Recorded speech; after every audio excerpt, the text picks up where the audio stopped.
Bo día a todos e a todas e moitas grazas por facerdes un oco na vosa axenda e nas vosas obrigas para conectarvos a este acto de presentación do vídeo divulgativo titulado Estimadamente, Galicia coa saúde mental.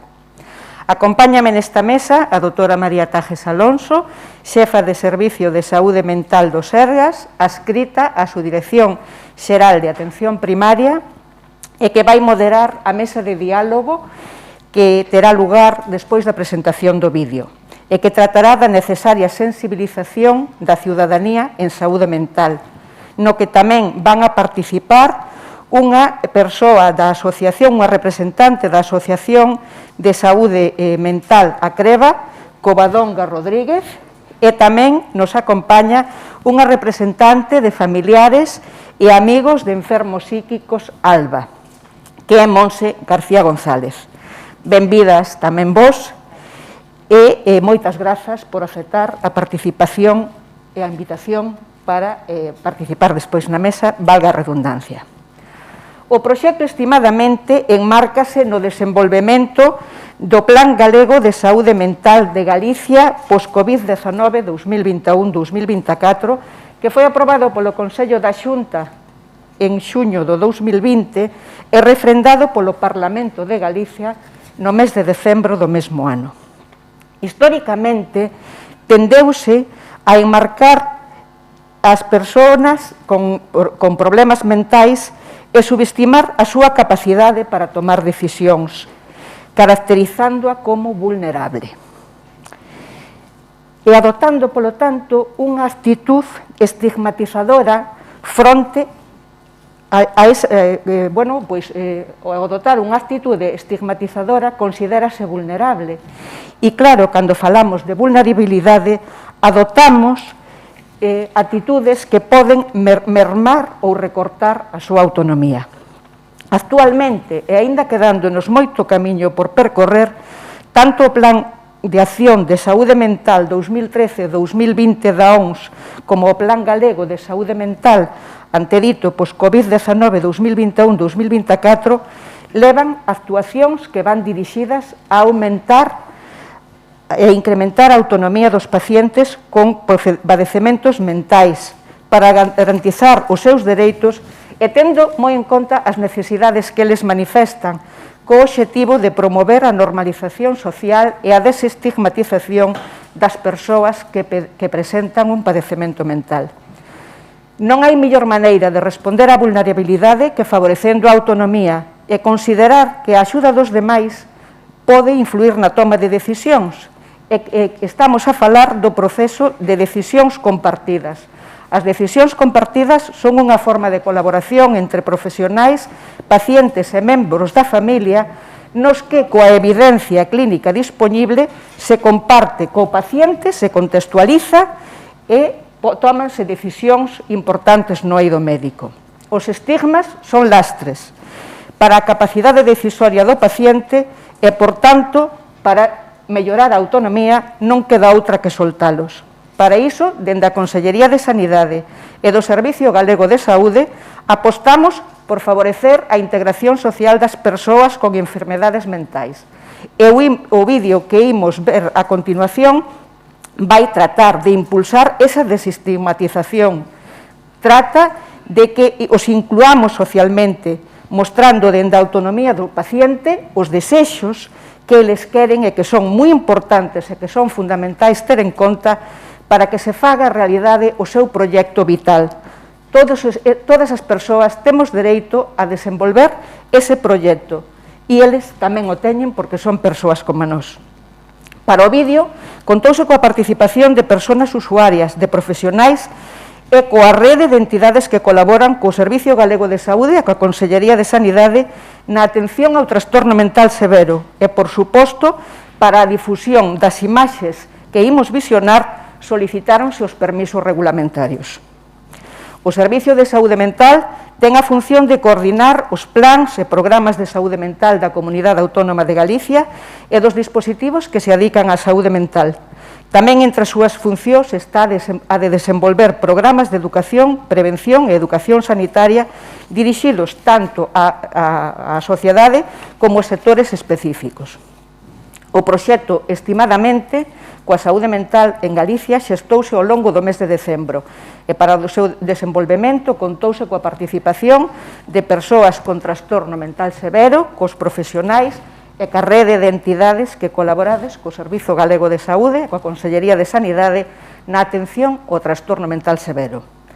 Sodes máis de 20 as entidades que xestionades 15 programas de intervención sociocomunitaria que van dirixidas ás persoas con enfermedade mental e ás súas familias.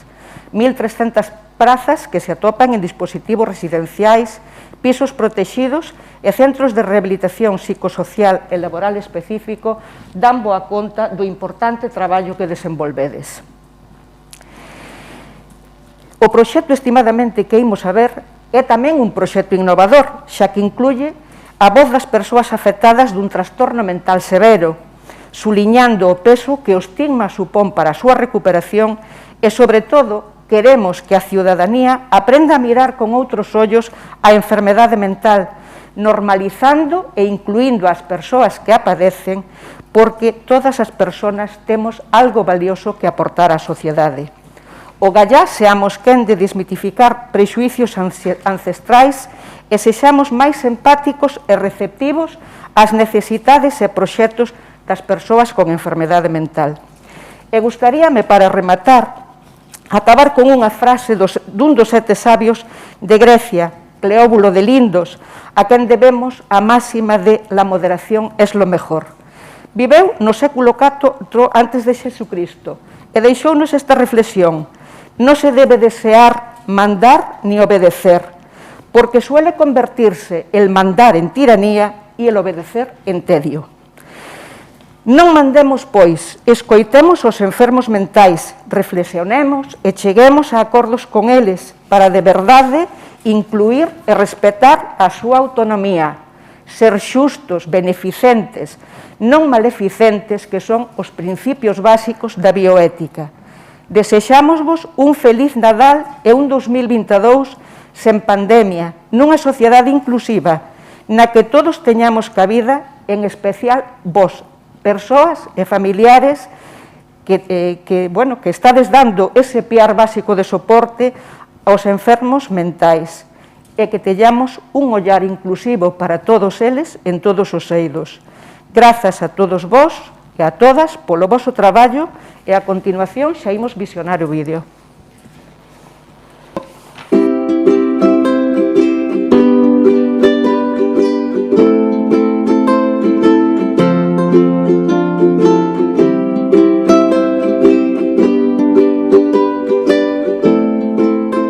Para este ano novo imos preparar unha lista de desexos moi especial.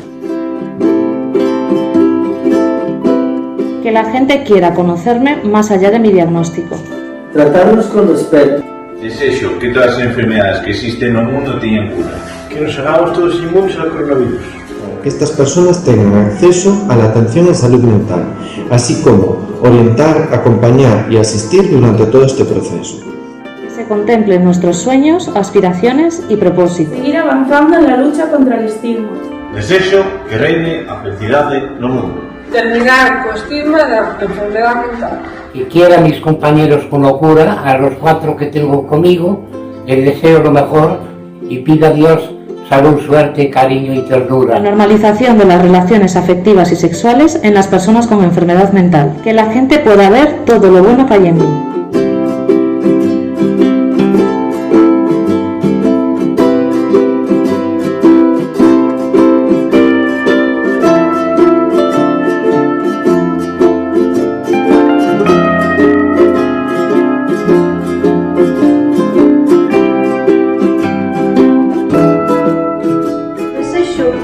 Non se mira a discapacidade mental como a los ollos.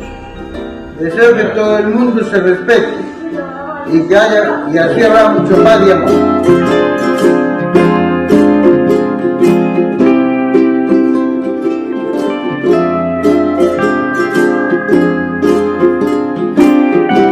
Reivindicar la importancia del cuidado de la salud mental a lo largo de todo el año.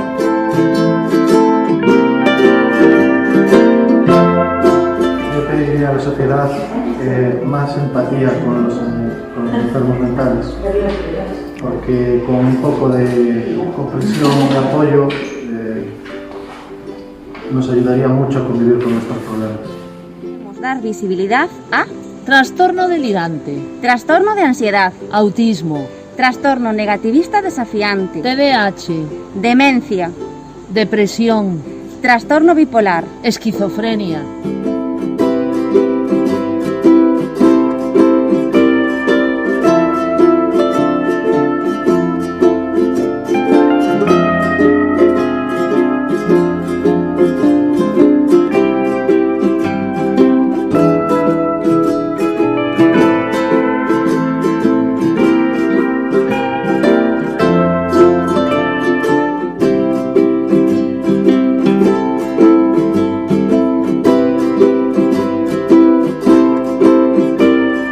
Nestas datas, en uns tempos que están a ser difíciles e esforzados para todos e todas, compre destacar a importancia da dimensión psíquica, emocional e mental da saúde. Agora, máis que nunca, debemos cuidar os aspectos sociais e relacionais implicados nela. Por iso, anímovos a tumbar e eliminar o estigma vinculado ás enfermedades mentais, porque ese estigma é un obstáculo para acadar as metas e desexos das persoas que sofren estes trastornos. Desexos para un aninovo que son comuns a toda a nosa sociedade. Aproveito para agradecer o traballo de todo o persoal do eido da saúde mental que trata e acompaña a estas persoas no seu proceso de recuperación. O seu esforzo e o seu tesón cobran en momentos como os actuais maior mérito se cabe. Moi bo Nadal.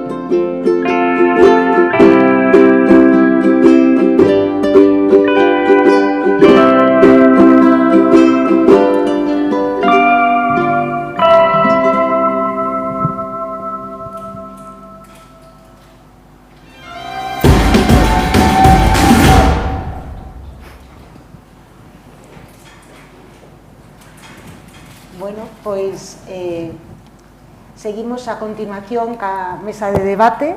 Para iso acompáñanos, como xa comentou dona Sina Blanco, as compañeiras de dúas das asociacións que participaron deste proxecto, que son a Asociación Acreva a través de Covadonga e Alba con Montserrat. Moitas grazas. Antes de dar paso a este pequeno diálogo no que nos gustaría sobre todo que nos trasladásedes, non, a experiencia dos usuarios a súa visión con respecto a este proxecto, permitídeme remarcar algunhas das frases que vimos expresadas no vídeo que acabamos de visionar, non? Como son aspectos que poden parecer obvios para algúns ou que os que traballamos na saúde mental lóxicamente temos absolutamente presentes, pero que se cadra non son tantos porque son percibidos como necesarios polos nosos usuarios, polos nosos pacientes para avanzar nelas, non? Como que se lle trate con respeto, que se siga avanzando na loita contra o estigma, que o estigma pesa, que os desexos que teñen son sinxelos como os que poderían ter calquera outra persoa, non?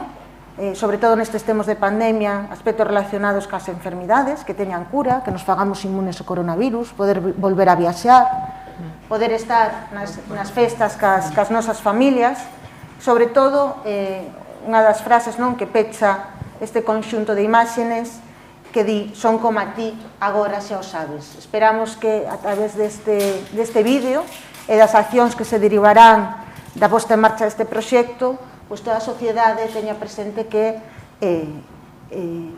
esas necesidades e os desexos son asimilables as que todos nos temos e que nos temos que traballar para que sean capaces de acadalos. Dende logo non quero deixar de agradecer profundamente a todos os profesionais, usuarios e usuarias que amosaron o seu entusiasmo en participar neste proxecto, a valentía tamén de ser partícipes del, de porse en primeira persoa para trasladarnos estas palabras. Tamén agradecer moitísimo o apoio de todo o sector para impulsarnos e traer hoxe aquí esta presentación, porque a verdade é que nos deu a confianza de que era unha labor necesaria e pola que era preciso pelexar por un oco tamén entre moitas noticias que teñen que ver máis con outros aspectos da pandemia que estamos vivindo, como son a transmisibilidade do coronavirus, que obviamente nos preocupa, pero isto tamén. E agradecer dende logo a todas as entidades, tamén a profesionais dos servizos de psiquiatría de distintas áreas sanitarias que tamén puideron atopar un momento nestes difíciles momentos desta sexta ola de poder facer a súa aportación e visibilización. E dende logo daros voz para que poidades facer algunha reflexión. Covadonga, Montserrat, un pouco comentábamos antes de ter esta mesa un pouco este interese que tiñamos de que, dado que de todo o material que puidemos obter por necesidades un pouco do formato no que queríamos presentar, acotouse moitísimo, só é unha pequena mostra do traballo feito. Gustaríanos que nos puiderades trasladar un pouco como experimentastedes nas vosas entidades este proxecto, cal foi a participación dos usuarios e como acolleron esta iniciativa. Bueno, María, antes que nada agradeceros que nos hayáis invitado a estar aquí hoy y a la iniciativa de este proyecto, que yo creo que nos parece estupendo, interesante y necesario desde hace muchísimo tiempo, ¿no? Me gustaría indicar una cuestión. Nosotros, por nuestra experiencia, la mayoría de los usuarios participaron desde luego de muy buen grado, todos los que quisieron participar, y fijaros, no había en ningún momento que nadie deseara que le tocara la lotería. Sin embargo, la mayoría de los deseos son las cosas que todos nosotros deseamos, que se pase la pandemia mayoritariamente, que haya paz en el mundo, que pueda viajar, las cosas normales que todos queremos, porque una persona con una enfermedad mental es una persona normal. Entonces, eso me llamó la atención, que nadie pensó en el tema de la lotería, sí en el tema de la pandemia, con gran prioridad, ¿no? Me parece muy representativo. Bueno, nos tamén un pouco sempre é alentador para eles o feito que lle pregunten que é o que desean, porque parece que vai todo en automático, entonces que se lle fala esa pregunta é moi interesante, porque parece que vai todo demasiado automatizado. Entonces, os desexos que teñen eles son basicamente o que decía Monse, non os que temos todos. A mí chamou a atención especialmente porque un dos desexos que máis se repiten son os temas afectivos, pero basicamente é o que necesitamos todos tamén en primeiro lugar. O tema da lotería nin se mencionou. E, bueno, os temas afectivos e o tema laboral tamén é un tema que está aí, sempre está na cabeza de todos, a veces é real, outras veces non é tan real, pero, bueno, o feito de que vexan que alguén se preocupa por saber que é o que desexan en sí mismo xa é moi positivo. Sí, se cadra algunhas das persoas que poden estar asistindo, porque insistimos en que esta presentación se estendese a toda a cidadanía, non só a profesionais, ou mellor non están tan familiarizados un poquito cos datos do que representa o trastorno mental grave a nivel poboacional. Estamos falando dunha situación que engloba un diagnóstico moitas veces relacionado con situacións neurobiolóxicas complexas, pero non só iso, senón tamén o feito de que requiren dun apoio polos servizos sociosanitarios intensivo, e que tamén lle xera unha discapacidade. E os datos, o que comentabas, do emprego que teñen as persoas cun trastorno mental grave, cunha discapacidade secundaria, un trastorno mental, é moi baixo, está por debaixo do 5%. Temos o obxectivo, con carácter xeral, de acabar polo menos o 20%. E aí de facer esforzos, dende logo, dende os dispositivos, pero tamén incrementar, digamos, a empregabilidade a través de emprego, por suposto, normalizado, pero tamén de dar a coñecer e mellorar a accesibilidade e a eficiencia de programas, de prácticas, de formación de emprego en centros especiais de emprego, que lle poidan ser de utilidade. Non sei vos o do emprego un pouco como vedes dende a vosa perspectiva de traballo nas vosas entidades. Bueno, nos vémoslo bastante complicado porque, bueno, os nosos usuarios, os que temos máis históricamente, son persoas que xa teñen un nivel de deterioro importante, pero, bueno, creo que temos que apostar tamén moito pola xente nova, polas persoas que están nos primeiros períodos da enfermedade, e, sobre todo, o traballo, aparte de ser un tema que económicamente é moi positivo para eles, porque a maioría das persoas con enfermedade mental pois teñen un nivel de ingresos mínimo. Pois o tema de autoestima, de saber, estou facendo algo útil, estou facendo algo que ten un valor. Aparte do tema económico está o tema da autoestima, pero, bueno, eso é como nós necesitamos o traballo para vivir, pero tamén en moitas ocasións realizámonos a través do traballo. Montserrat, como vedes vos? Que dificultades atopan os vosos usuarios para, digamos, non? Poder acceder. Dar un paso, non, nese proceso de recuperación e poder acceder ao emprego. A nosotros nos parece que en algunos casos, en bastantes casos, se podría llegar a optar, y algunos optan a empleos normalizados. Algunos están en empresas en centros especiales de empleo, pero tampoco hay que olvidarnos del empleo con apoyo en una empresa normalizada. Nos parece que sería algo interesante. Las mayores dificultades que podamos o que pueden ellos encontrar es que ellos, cuando se van a presentar a una oferta laboral, siempre se debaten. ¿Digo que tengo una enfermedad o no lo digo? Y es una pregunta que no siempre es fácil de responder. Si conociésemos al empresario o a la empresaria, probablemente podríamos responder mejor, pero sin conocerla, sin saber cómo lo va a asumir, es difícil responder esa pregunta. Por una parte, si el empleador o la empleadora conoce las dificultades que pueda tener por salud una persona con una enfermedad mental grave, probablemente le pueda ayudar a que su trabajo sea mejor, a que rinda mejor, se encuentre mejor y se integre mejor. Pero si va a ser una persona que va a tener esos prejuicios que ya deberían quedarnos en hace 2 siglos, pues probablemente la cosa no vaya a resultar bien. Entonces, a mí esa es una cuestión que le doy vueltas, porque normalmente no sé qué responder. Y es una cuestión que me parece importante. Así que tomamos nota para ver cómo mellorar, ¿no? A medida que campañas como estas sensibilicen y den a conocer una realidad que es en porcentaje mucho mayor de lo que muchos piensan, de que probablemente la inmensa mayoría de las personas tienen cerca a una persona con un problema de este tipo, aunque no lo sepan, y precisamente no lo saben porque no es para tanto, porque no pasa nada, porque una persona que sigue su tratamiento hace una vida normal. Eso los que estamos en esto lo sabemos, ¿no? Entonces, el poder quitarse la máscara, salir del armario y decir, pues sí, mira, que nos conocemos de hace tiempo, que no tenemos entre tú y yo ningún problema, pues resulta que yo tengo una enfermedad. Tú no lo sabías y me juzgabas bien, igual que a cualquier otra persona. Campañas como esta, pues creo que pueden ayudar en ese sentido. Muy bien.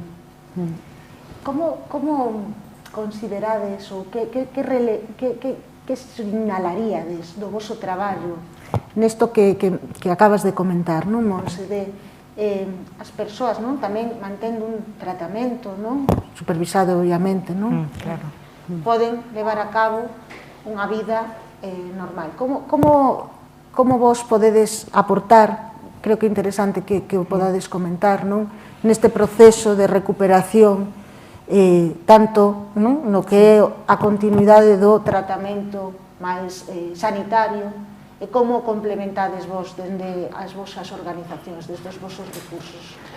Bueno, nós creo que a función básica que temos, non sei se imos estar de acordo, é o acompañamento, acompañalos nas cousas cotidianas da vida onde eles poden ter algún tipo de dificultad, acompañamento e apoio a eles e as familias, pensando en temas de emprego. Por exemplo, estaba recordando de xente nosa que se iniciou un empleo, pero previamente tuvemos que facer apoio porque a propia persona tiña esa inseguridade de levar moitos anos sin traballar e decir, bueno, ahora o mellor non son capaz de facelo, ou o mellor vou ali e non o sei. Entonces, un acompañamento para fomentar esa autonomía e para fomentar esa seguridade para decir, bueno, que sí, que a veces os primeiros en dudar de sí mismos son eles, porque, bueno, teñen unha experiencia difícil, entonces é lógico que duden.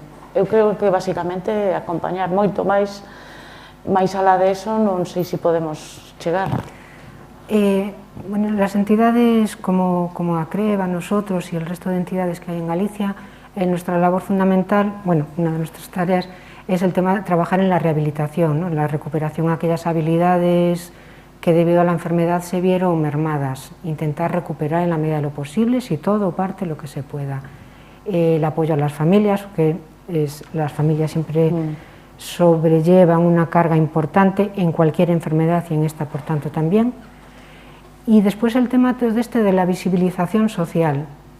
Yo, en el tema de la visibilización social, también es difícil a veces frenarnos en lo que es el dar pena. Sí. O sea, no son pobrecitos, son personas capaces, hábiles, que pueden hacer cosas, que otras cosas no las pueden hacer, pero es que yo otras cosas tampoco las puedo hacer. En todos nuestros centros hay talleres, ¿no? Talleres de actividad manual. En el nuestro, por ejemplo, hay un taller de cerámica, entre otros. Yo las cosas que ellos hacen de cerámica, en la vida sería capaz de hacerlas.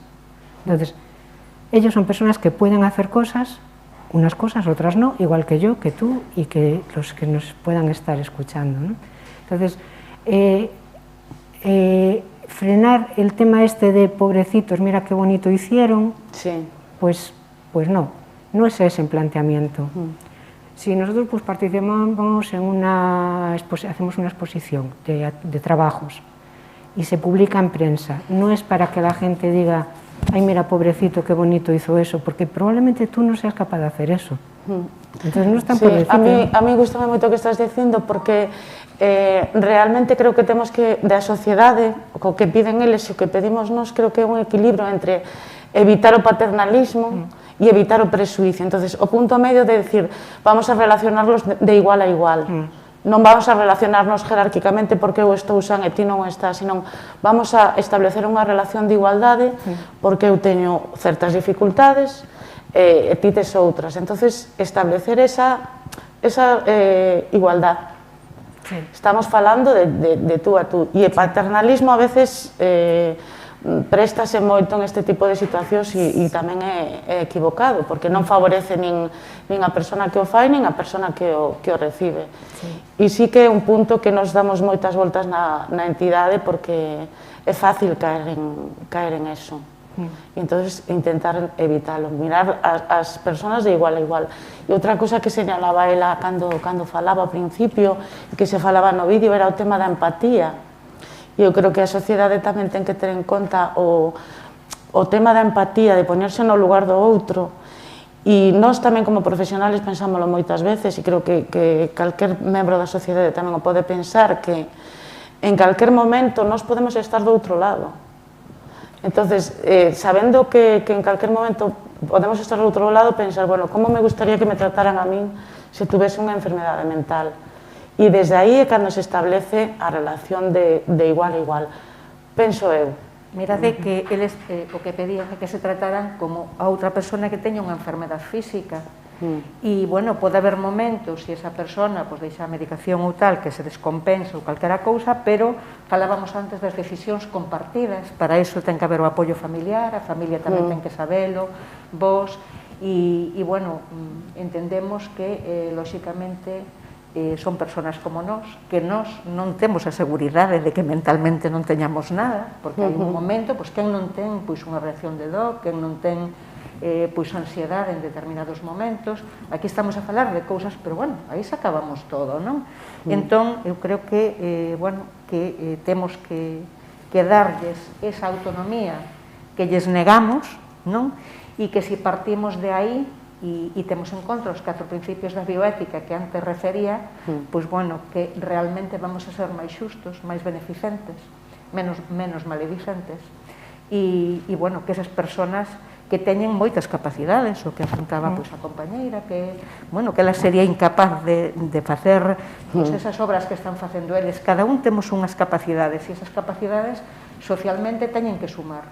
E para poder sumar, pois temos que ollalos pois, eso, como persoas que son e que teñen pois, uns dereitos. Non? Sí, e despois como sociedade pensar que estamos en unha sociedade con persoas diferentes fai que, bueno, como que nos completa máis. Non facer tanta diferencia como sociedade en conxunto fai nos mellor porque falamos unha sociedade de válidos, non de válidos por un lado e non válidos polo outro. Penso que é un pouco a idea que queremos transmitir e que pretende tamén este proxecto. Pois moitísimas gracias, creo que efectivamente ese feito de que son igual que a nós o vimos reflexado claramente na súa capacidade de adaptación tamén a situacións de pandemia, no cumprimento excelente de todas as recomendacións que dende Sanidade vos trasladábamos.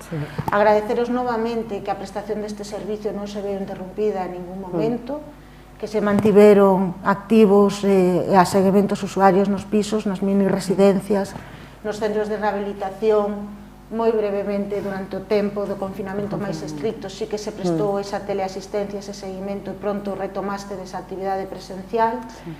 Grazas polos vosos esforzos, por adaptarvos a todos esos cambios organizativos, e, dende logo, grazas tamén ás familias, ademais dos usuarios, que xa lles expresamos, pero as familias tamén pola participación e o apoio que teñen en prestar coidados ás persoas que teñen esta situación, e vos por trasladarnos a nós pois as necesidades que observades no sector. Tiñamos pouco tempo na maña de hoxe porque son tempos complicados, pero espero que teñamos sido capaces de trasladar á sociedade esta mensaxe principal, que expresaban nas súas palabras de son como a ti, de trátame de igual a igual, de dame a oportunidade, cree en mí, creen que poido, que teño talento para facer moitas cousas igual que calquera outra persoa, apoiádeme no meu proceso de recuperación que poidamos todos ter ese afecto, ese cariño de pasar estas festas cas persoas que queremos. Gracias novamente, permitideme tamén un sinalamento especial para todo o equipo técnico de ACIS que de xeito extraordinario sempre nos apoia, para as miñas compañeiras da Subdirección de Atención Primaria do Servicio de Saúde Mental que tanto se teñen esforzado nestas últimas semanas en sacar isto adiante. Moitísimas gracias a todos e grazas por estar aquí. A vosotros.